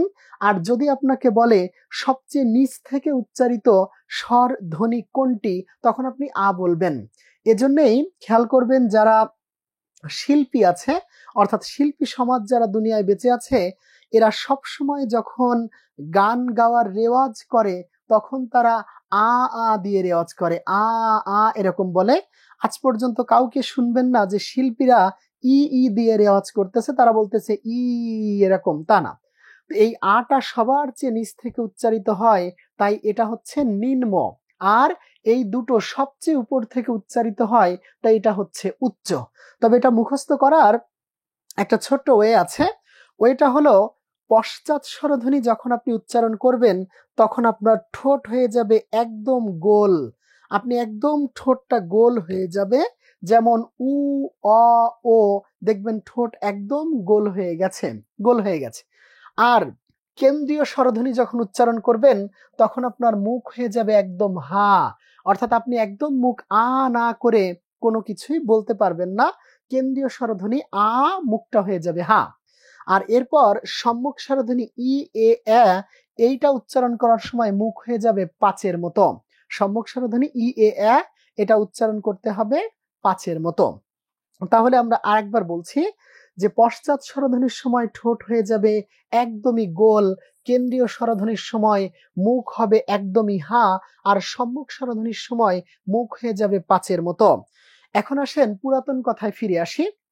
সেটা হলো, ঢাকা বিশ্ববিদ্যালয়ের প্রশ্ন উত্তরগুলো এরকম কোনো বিষয় না যে আপনি হঠাৎ করেই এক রাত দুরাত পড়ে পরের দিন তার উত্তর দিতে পারবেন। আপনাকে এই যে আমি যে এত লেকচার দিচ্ছি, আপনার যে অসহ্য লাগতেছে, এই অসহ্যকে সহ্য করতে পারাটা যখন আপনার অভ্যাসে পরিণত হবে, তখনই আল্লাহ তাআলা আপনার উপরে তার দয়া রহমত বরকত বিছিয়ে দিবেন। আর এরপরে আপনি আস্তে আস্তে ঢাকা বিশ্ববিদ্যালয়ের স্টুডেন্ট হয়ে যাবেন। এবং তা খুব বেশি দেরি নয়। আজকে আপনারা দেখতেছেন নিজেদেরকে অনলাইনের মধ্যে, বাট যদি আল্লাহ আপনাকে ভালো রাখেন, সুস্থ রাখেন এবং আপনার প্রতি আল্লাহ তাআলার করুণা থাকে, ঠিক আজ থেকে 8 মাস 9 মাস পর আপনিও চলে আসবেন ঢাকা বিশ্ববিদ্যালয়ের ক্যাম্পাসে। সেখানে এসে সুন্দর করে টিএসসিতে দাঁড়িয়ে বলতে পারবেন যে এটা আমার ক্যাম্পাস, এটা আমার ক্যাম্পাস। আর তখনই এক্সাম, ঢাকা বিশ্ববিদ্যালয়ের শর্ট সিলেবাস বলে আসলে তেমন কিছু নাই। ঢাকা বিশ্ববিদ্যালয়ের আমরা মাঝে মাঝে টিচাররা মজা করে একটা কথা বলি যে ঢাকা বিশ্ববিদ্যালয় হয়তো কথা দেয় কিন্তু কখনো কথা রাখে কিনা সেটা আমরা জানি না। তো তারপরেও আমাদের শর্ট সিলেবাসটা না, ফোকাসে কোনো শর্ট সিলেবাস বলে এরকম নাই। যদি কখনো ওরা বলে দেয় তখন আমরা দেখব, সেটা না হলে আমরা সবই পড়ার চেষ্টা করব এবং আল্লাহ আমাদেরকে সাহায্য করলে আমরা খুব দ্রুতই আপনাদেরকে শেষও করিয়ে দিতে পারবো। ঠিক আছে, আপনারা আপনাদের অনেক কথা শুনলেন। এখন আমরা একটা মজার জিনিসকে বলেই আমাদের ক্লাসটা শেষ করব।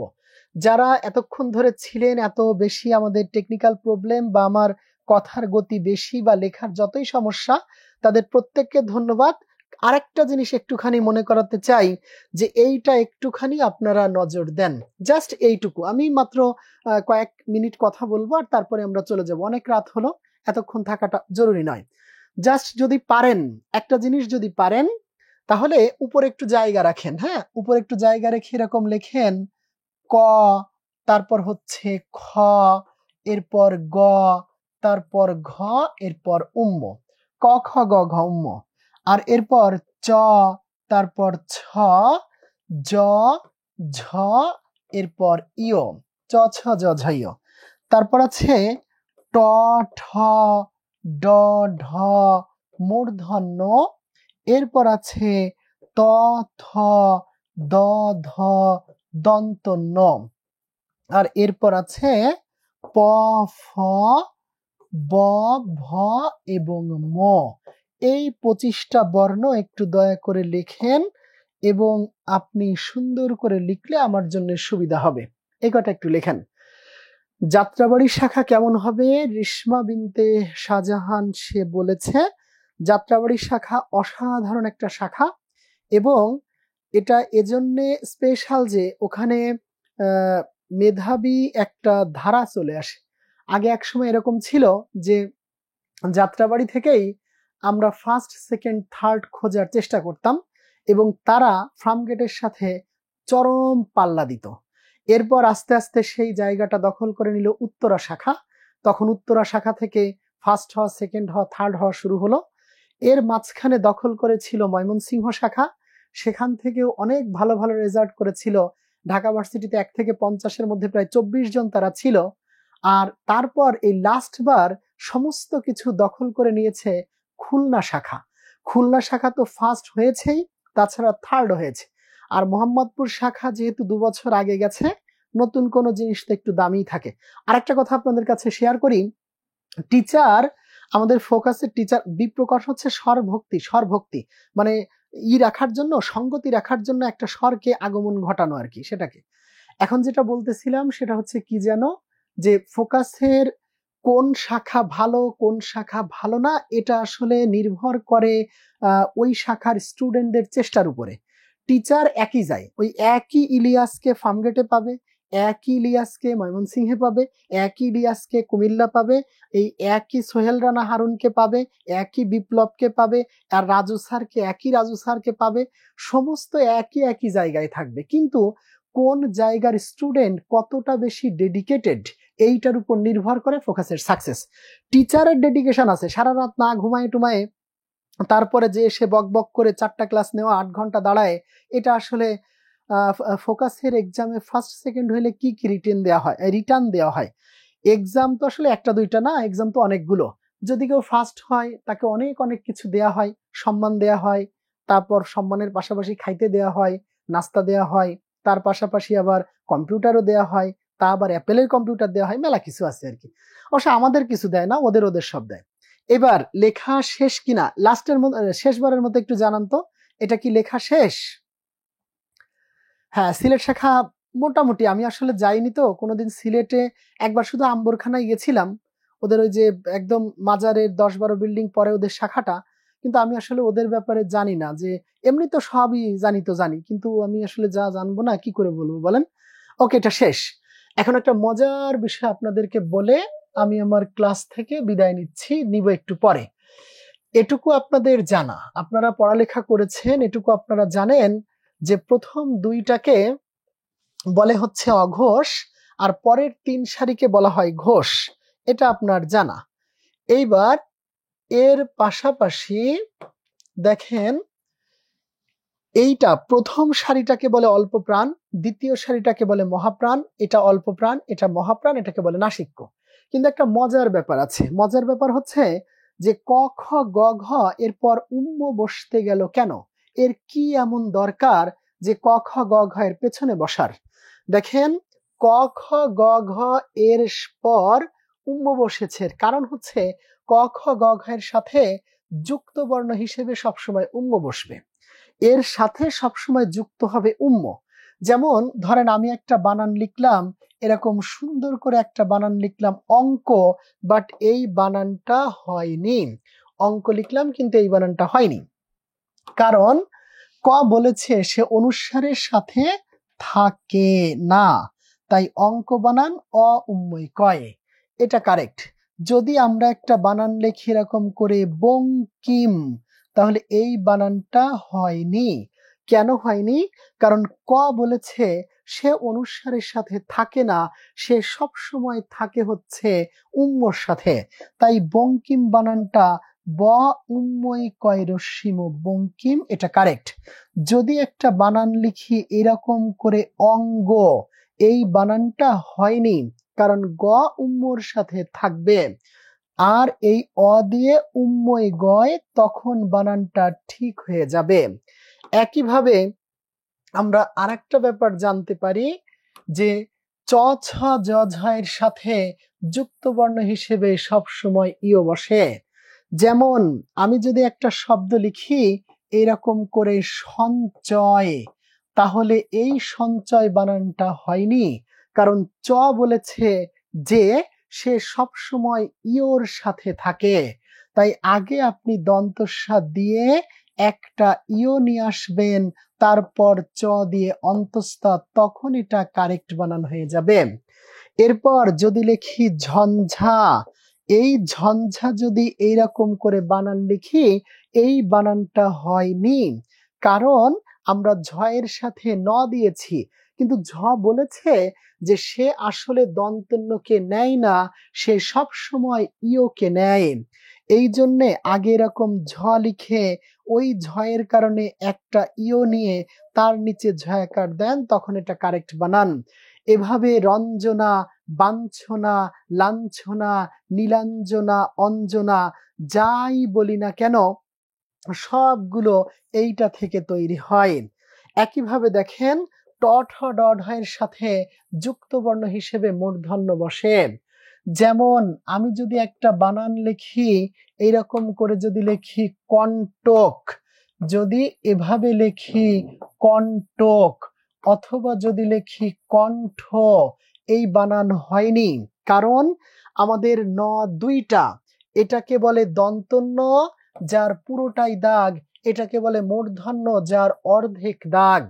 তো কণ্ঠ, কণ্ঠ, কাণ্ড, প্রকাণ্ড এর সবগুলাতে এইখানে ভুল আছে, কারণ এর পুরো দাগটা দেয়া হয়েছে। যদি আপনি এইটুকু মুছে দেন তাহলে এটা কারেক্ট, অর্থাৎ আপনি যদি এই রকম করে মূর্ধন্যই টয় দেন তখন এটা কারেক্ট। এটা হয়নি, যদি আপনি ক মূর্ধন্যই ঠয় দেন তখন এটা কারেক্ট। এইভাবেই এটাকে বলে বাংলা বানানের বেসিক নিয়ম, এইটা দিয়ে বাংলা বানানের নিয়মের যাত্রা হয়েছে।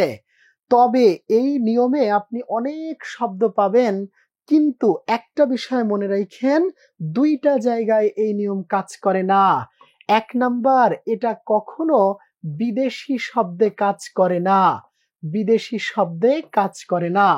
যেমন যখন আপনি কোনোখানে লেখা দেখবেন ব্যাংক, আপনি দেখবেন সমস্ত ব্যাংক বানান এভাবে লেখা আছে, কারণ বিদেশি শব্দে এই নিয়মটা কাজ করে না। এই যে ক আছে তারপরে উম্ম বসেনি, অনুস্বার বসেছে, কারণ এটা বিদেশি শব্দ। দুই, এটা আরেকটা জায়গায় কাজ করে না, সেটা হলো সন্ধিবদ্ধ শব্দে, সন্ধিবদ্ধ শব্দে কাজ করে না। যেমন আমি যদি একটা শব্দ লিখি অহম যোগ যদি লিখি কার, তাহলে এই সন্ধিতে আসলো অহংকার। আর এই যে অহংকার লিখলাম, ক থাকলেও তার সাথে উম্ম বসেনি, কারণ এটা সন্ধিবদ্ধ। যদি লিখতাম সমযোগ ঘ সংঘ, আর এই সংঘ লেখার সাথে সাথেই মূলত এটা আমি অনুস্বার দিয়েছি, কারণ সন্ধিবদ্ধ। যদি সংকলন লিখতাম, সমযোগ কলন, তখনও এরকম দেখা যেত। তাহলে আশা করেছি এইটুকু আপনারা তুলে নিয়েছেন, এইটুকু তুলে নিয়েছেন। এটুকু কি লেখা শেষ? একটু কমেন্ট করে জানান তো। হ্যাঁ, আমি এখনই শেষ করে দিব ক্লাস। আগামী 2-1 মিনিটের মধ্যেই ক্লাস শেষ হয়ে যাবে। আমি ক্লাস শেষ করে আমাকেও চলে যেতে হবে। আজকে আমি সেই খুলনা থেকে গাড়িতে উঠেছিলাম রাত ওই তখন বাজে 4টা 20 না কত। তারপর আপনাদের ক্লাস নিতে এত দূর চলে এসেছি। প্রত্যেকেই কষ্ট করে, আমরাও কষ্ট করি বেঁচে থাকার জন্য। ওকে, এবার সর্বশেষ আমার 2-1টা কথা আছে। এই সর্বশেষ 2-1টা কথা বলে আমরা আমাদের আজকের ক্লাসটাকে শেষ করব আশা করছি। প্রথম কথা হলো, একটা মানুষ তার জীবনে সবসময় সে হয়তো চায় উপকার করতে। তো আমি আজকে যে 1 ঘন্টা 15-20 মিনিট বা 1.5 ঘন্টা সময় পেলাম, আমিও চেয়েছিলাম আপনাদের উপকার করতে কোনো একটা কথা বলে। কিন্তু মানুষ যেহেতু সীমাবদ্ধ প্রাণী, তাই সে কখনোই একটা মানুষের মন জয় করার মতো জায়গায় যাওয়াটা তার জন্য খুব কঠিন। আমি অনেকক্ষণ ধরে বলেছি, কিন্তু তারপরেও আপনাদের মধ্যে কতজন কত কি করেছেন কিনা, এক চুলও রাগ হয়েছে কিনা, আমার উপর ঘৃণা এসছে কিনা, তাই আমি জানি না। তাই এতক্ষণ ধরে ক্লাস নিয়েছি, যদি কোনো একটা ভুল হয়ে থাকে তার জন্য ক্ষমা করে দিবেন। একজন প্রশ্ন করেছে কণ্ঠস্থ, কণ্ঠ এবং ঠোঁট, অর্থাৎ গলা এবং ঠোঁট মিলে যেটা হয়। ফোকাসে ভর্তি হলে কি কি সুবিধা পাবেন? আমাতুল্লাহ আয়েশা বলেছেন, আসলে কি সুবিধা পাবেন এটা জানি না, তবে আপনার টাকার একটা টাকাও ফোকাস অকারণে গ্রহণ করবে না। আশা করি অবশ্যই আপনার প্রত্যেকটা টাকার পরিবর্তে আপনাকে একটা ভালো বিশ্ববিদ্যালয়ে আপনাকে ভর্তি করে দেওয়ার চেষ্টা করবে ফোকাস। আর এটা একটা গেল।